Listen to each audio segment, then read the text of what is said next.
I just got back from a trip, a sort of spontaneous trip to Wisconsin to check out an antique store that I've been to once before. About 6 months ago, we went on a trip down to Wisconsin for like a family. Well, it was one of our kids had a sports event, and we were coming back and we just stopped by this antique mall in Columbus, Wisconsin. And at that time, I found a bunch of beautiful candid photos, but we were so overtired from having driven all the way down there and trying to drive as far back as we could that night that my husband actually sat down in the middle of the antique store and was like, I just can't go one more step. So we decided to leave, which I tend to spend a lot of time looking through papers in antique stores. So this weekend, I just got the urge to go back and we did a day trip. It makes for a long day, but we went back to look through all of the photos and papers, and this is just a portion of what I came back with. There's 120 some candid photos. These are just a few of the amazing photos that I found while we were there. There's a broad mix of candid moments in families. I don't know how well that will focus, but there's some cultural events, images, and the sort of female posing in front of plant life that was pretty common. They're so beautiful, all of them, and they all tell their own little story. I love the little kids ones because there's always these kind of silly faces they're making. And here's a family posing with their wood pile, which probably cost them a small fortune. That's a really cool barn photo. Here's some young baby images. There's so many beautiful ones. I'm going to scan these in and put them up on my website for people to download. Because there's a minimal cost on there just to keep that website up, but I love to give people access to these too. I know in some countries there isn't that tradition of saving vintage papers and, photos of families that aren't your own. So when I've talked with people like from the UK, they come to the US and they go to the antique stores and they're just buying up all these vintage papers to use in their art to bring back. They're just so great. So I thought I would share a little bit of what I found on my adventure. That's really all this video is.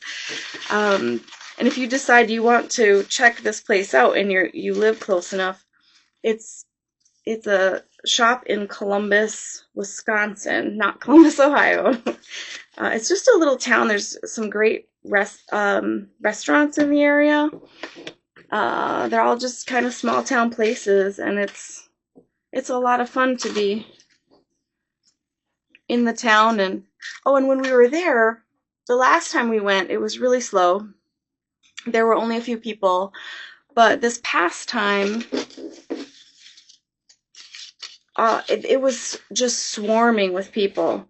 There were so many couples in there, actually, and we asked them if there was some kind of event going on, and they said that it's just become that busy all the time. Someone put information out there about it being sort of a destination spot, the antique store itself, and so now they get swarms of customers on the weekends that travel there just for the antiques in that store. And I totally get it, because that's exactly what we did. We drove all day and night just so that we could do a trip to this place. So I thought I'd do a little bit of an unboxing of some packages of photos that I got that I couldn't open. I have some photo packs here.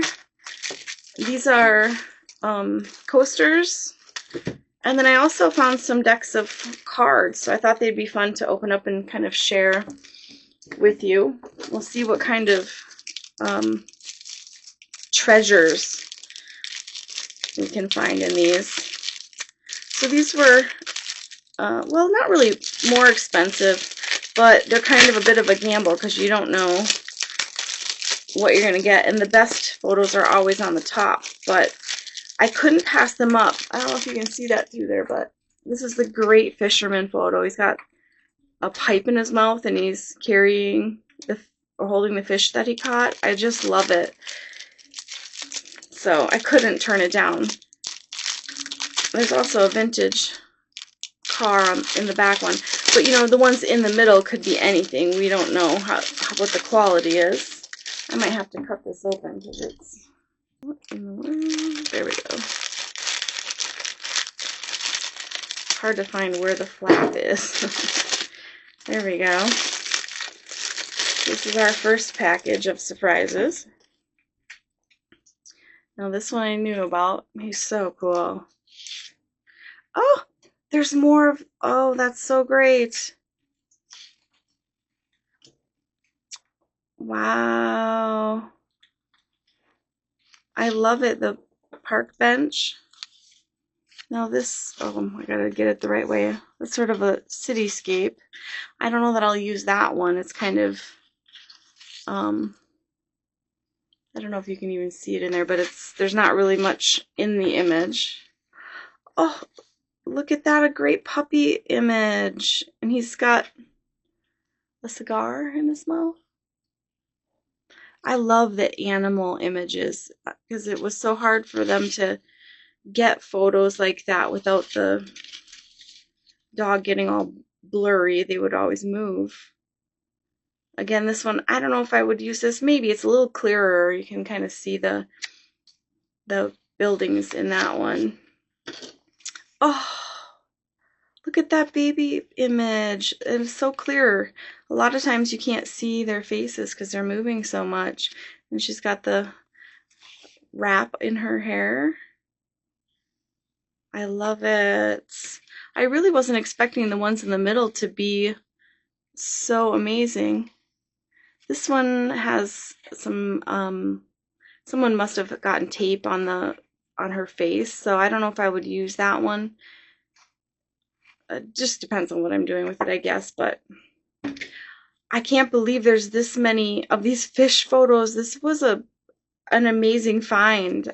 What a gem. I love it. What a great couple photo.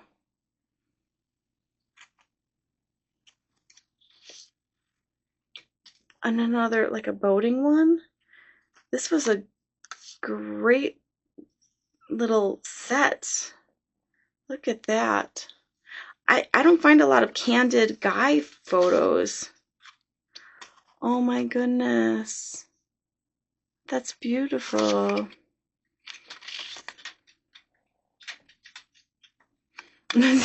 She's holding her head still for the picture to keep it from being blurry, but well, that's funny.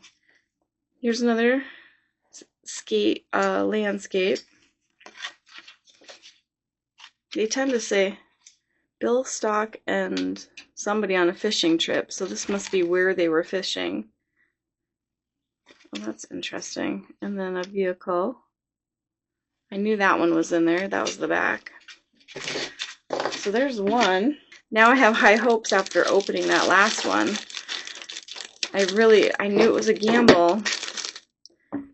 I guess I know now I can trust this person next time I go back. Although I did buy up all the packs that he had. I'm a bit of a vintage photo addict. Okay, so we have a car image with some guys. He looks like he's got a cigar in his mouth too. Now these are a little smaller. I don't know how well you'll be able to see them. This is a young lady walking by a cafe. Oh, now we're getting really pale. I think I could scan that in and darken it though, for folks that want to print out this someone building a log cabin.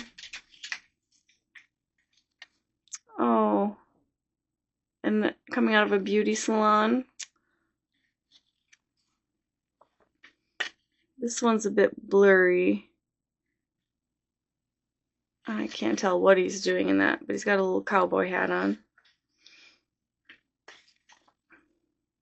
And that's another blurry one. I really don't use the blurry ones because I have so many crisp ones. They kind of just sit in the back of my stash for some day in the future. These must have come out of somebody's scrapbook. The beginning of colored photos. It's all turned. Lots of car photos in this one. Of the same car. Here's another car with, it looks like there's a young man sitting in it, but he's pretty hard to see. We have some boating pictures. They're not as clear, but they are pretty neat with the canoeing.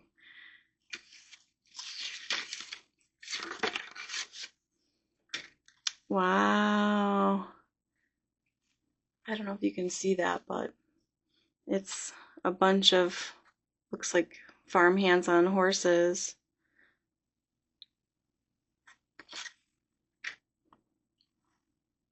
And there's a young man riding. I didn't expect the horse ones in there. That's really cool. This one's a little bit newer. Oh, it has a date, but I don't know if I can read it. 57 maybe? I don't know. So,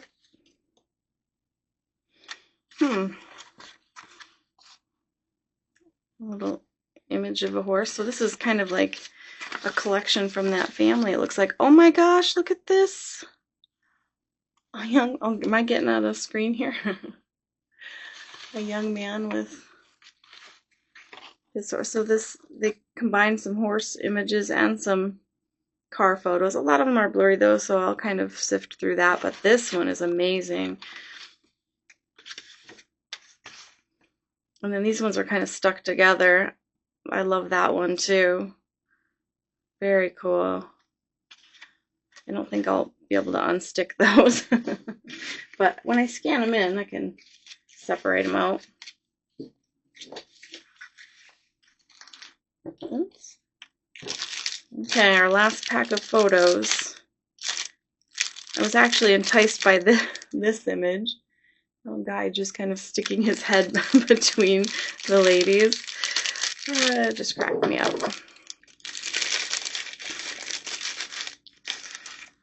I don't really use the portrait photos as much. When I started off buying these vintage photos, that's what was the most easily found. And I did get some, they have like the same 7 poses that everybody always was in for their portraits. So these ones are from 1940. I love this one. Look at how clear and crisp that is.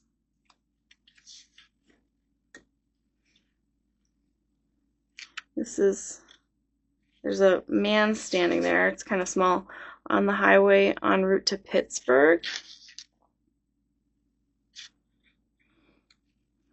I love that when they put little notes on the back, even though you may not even see that in my art, but as I work on it, it just kind of gives it some life. So this is the road to Pittsburgh. We go to Pittsburgh like once a year for some art activities that go on there. I'm not sure what bridge that is. That one might be a little bit too vague for what I do, but look at this little guy. I don't know if, hopefully it's focusing on these, or else I'm just wasting my time. Oh, look at this little guy.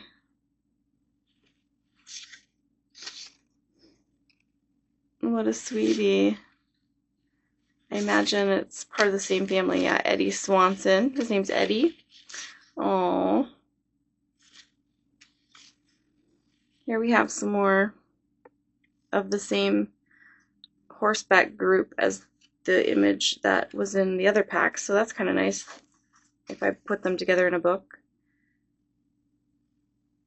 We've got some older cars.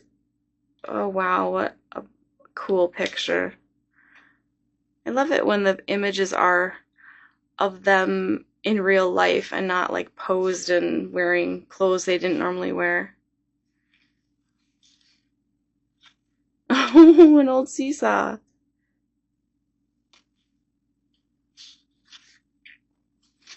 Got some more landscapes, which aren't really my thing. Here's, I think that's the same couple.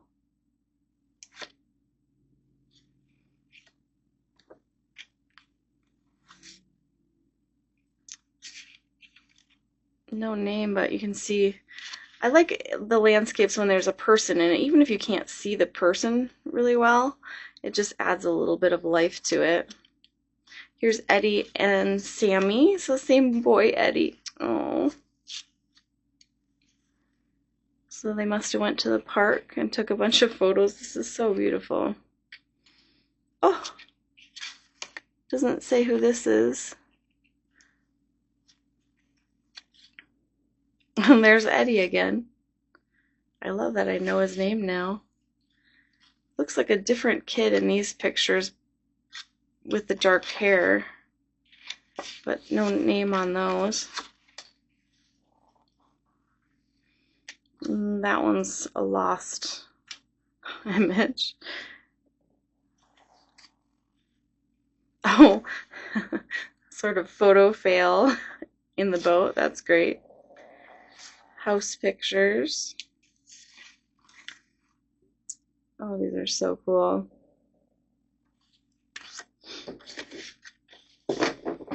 I'm so impressed that they had so many good photos, because when you go through the boxes, there are a lot that are out of focus that you wouldn't really use, or just the random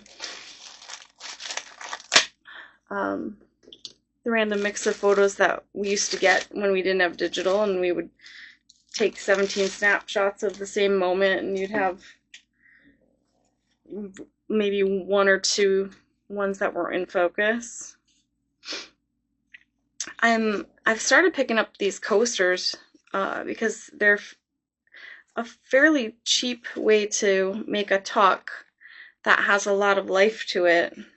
And there's so many interesting ones. Not all of them are interesting, but and they are kind of beer focused usually.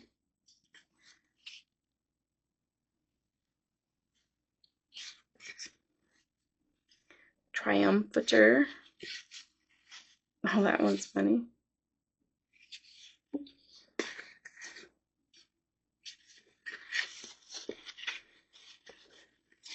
Very cool. I guess I had to flip them and make sure I saw all the backs here.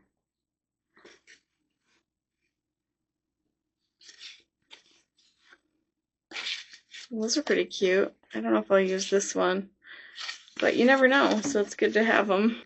I also found these card packs, which I love for tucks.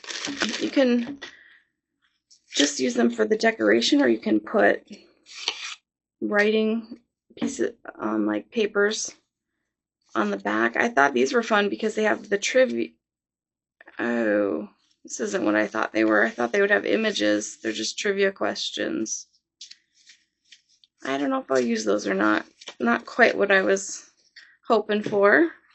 Here's one called Mixies. This one I thought, if it is what I think it is, it would be great for making little flip books where you can change.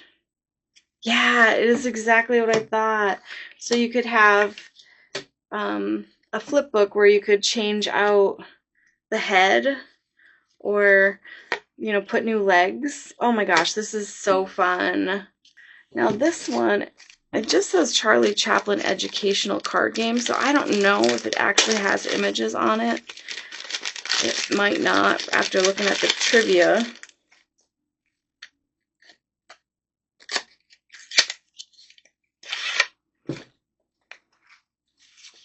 Oh, it does! This is so great! A lot of different Charlie Chaplin poses. And then what's on the back here? if you put them in numerical order, it becomes a flip book. Oh, interesting. I don't, let's,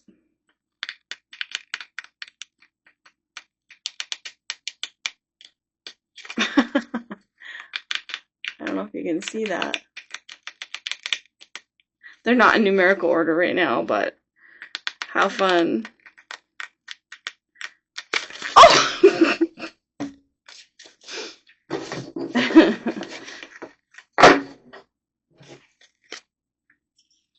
Maybe I'll take some time to put those together. This one's called Speedy. Oh, look at this. It has a little speed thing. Oh my gosh, that's so cool. So there's speed signs here. It looks like all of the back is a police officer, but then there's a few different images in here. These would be fun. They're kind of shaped interesting too. And these are a surprise because you can't open them ahead of time to see what they are. And it's not from my generation, so I don't recognize the game. That is so great. What a great surprise in there. And they still, oh, nope, they don't move. They're pretty rusted. Fun. Now I also picked up some Valentines. Since we only have gone to this place every 6 months, I probably went a little overboard. There we go. Oh, there's another random image. So these are some Victorian Valentines. I picked up some cute, these are just Valentine postcards that had some cute images on them. But then this is one of those surprise packs where you don't really know what you're going to get, and I thought that would be fun. So I'm going to cut the top off here. These might be a little more fragile. I imagine they're pretty old. 1933, it says on one of them.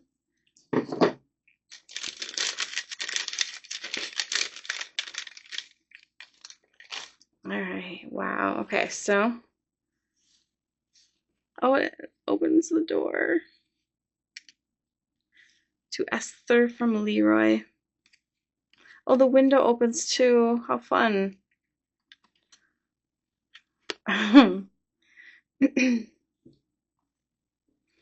This one looks like someone handmade one with an image. Oh, so cute.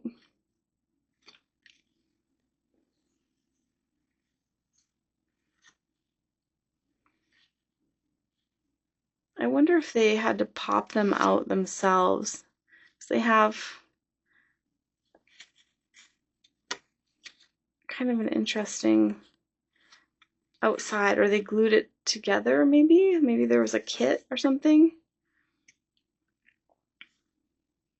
Sometimes the old vintage cherubs can look a little creepy too, which is fun. Oh, it looks like these are a multiple to Esther. Oh, that one's pretty. It's like a little card.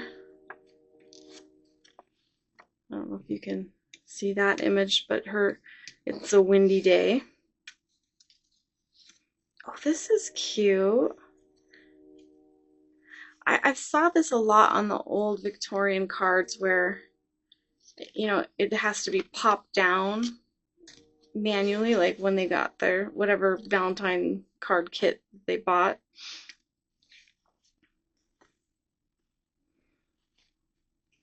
There's a little girl. Oh, that's sweet. It's interesting that we went from these sort of Valentines that open to doing these mass kits where it's just like a square of paper.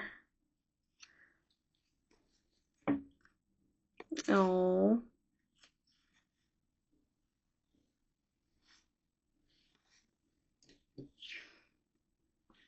This one's to Dorothy from Bobby. Oh, look at that one. That's very big. I'll show you my last treasure here. I have been looking for books with handwritten, like a ledger with like handwritten numbers and things like that. And one time I was at this antique store in Kalamazoo, Michigan, and there was a book that was a recipe book, handwritten in German, and it was so beautiful, but it was like $25, and I was like hemming and hawing, and I already had probably $100 worth of like vintage lace and all these weird things I buy. So I didn't buy it, and I regretted it ever since because it's so hard to find books with handwritten notes in them. And that was completely handwritten. Well, I found this, which it's a composition book, but they used it for writing down recipes. But look at this old penmanship. It's so beautiful. They go from pen into using pencil. And so the pencil's a little bit faded, but it's beautiful. And it doesn't even really look like recipes because they wrote it like paragraphs almost. Now, I was raised in the world of everybody learned cursive, so for me, it's still readable, and it's not old enough where it's, indecipherable. But look at that. I mean, that is art right there. If I write in cursive, it doesn't look nearly as beautiful. I wonder what kind of pen was used to write those. Look at, we have some little drawings in here. You can see it's just so much fun, and each of those pages can add character to a junk journal somewhere. No good, and it's crossed out, so they tried it and didn't like it. That's cute. Well, that's all I have for today because that's all the money I could afford to spend at the antique store. I hope you have fun on your treasure hunting, and I'll see you next time.